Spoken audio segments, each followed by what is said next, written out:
ಇಲ್ಲಿವರೆಗೆ ನಾವು ಭಾರತದ ಬೇರೆ ಬೇರೆ ಕಡೆಗಳಲ್ಲಿ ಒಂದು ರೀತಿಯ ಸರ್ವಾಧಿಕಾರಿ ಆಡಳಿತ ಇರುವಂಥ ವ್ಯವಸ್ಥೆಗಳಲ್ಲಿ ಶಾಸಕರ ಮೇಲೆ ವಿಪಕ್ಷದ ಮೇಲೆ ದೌರ್ಜನ್ಯ ಮಾಡ್ತಾ ಇರೋದನ್ನು ಕಂಡಿದ್ದೆವು.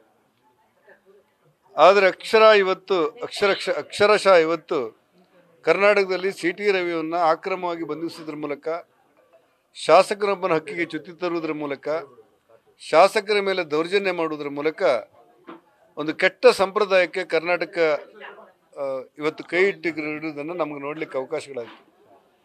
ನೋವಿನ ಸಂಗತಿ ಅಂದರೆ, ಒಬ್ಬ ಮಾಜಿ ಮಂತ್ರಿಯನ್ನ, ಮೇಲ್ಮನೆಯ ಶಾಸಕನನ್ನ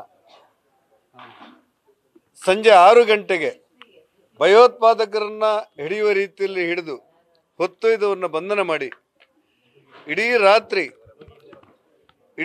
ಯಾವ ಕಡೆಯೂ ಕೂಡ ಅವರಿಗೆ ವಿಶ್ರಾಂತಿಗಾಗಲಿ ಅಥವಾ ಬಂಧನಕ್ಕಾಗಲಿ ಅವಕಾಶಗಳನ್ನು ಕೊಡದೆ ವಾಹನದಲ್ಲೇ ಸುತ್ತಾಡಿಸಿ, ನಂತರ ಪೊಲೀಸರು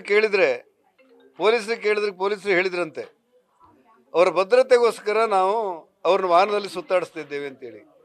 ಅಂದರೆ ಒಬ್ಬ ಶಾಸಕನಿಗೆ ರಕ್ಷಣೆ ಕೊಡಲಿಕ್ಕೆ ಆಗದೇ ಇರುವಷ್ಟರ ಮಟ್ಟಿಗೆ ಕರ್ನಾಟಕದ ಪೊಲೀಸರು ವಿಫಲವಾದಂಥ ಒಂದು ಆಡಳಿತ ಆಯ್ತಾ, ಅಥವಾ ಶಾಸಕನೊಬ್ಬನನ್ನು ರಕ್ಷಣೆ ಮಾಡಲಿಕ್ಕೆ ಸಾಧ್ಯ ಇಲ್ಲದಿರುವಷ್ಟು ಕರ್ನಾಟಕ ಸರ್ಕಾರ ವಿಫಲ ಆಗುವಂಥ ಒಂದು ದುರಂತ, ಆಡಳಿತಾತ್ಮಕವಾದಂಥ ದುರಂತ ಈ ಸರ್ಕಾರಕ್ಕೆ ಬಂತ ಅನ್ನುವಂಥ ಪ್ರಶ್ನೆಗಳು ಕರ್ನಾಟಕದ ಜನರನ್ನು ಕಾಡುವಂಥ ಪರಿಸ್ಥಿತಿಗಳಿದೆ. ಮೊನ್ನೆ ಸಭಾಪತಿಯವರ ಜೊತೆಯಲ್ಲೂ ನಾನು ಮಾತಾಡಿದೆ.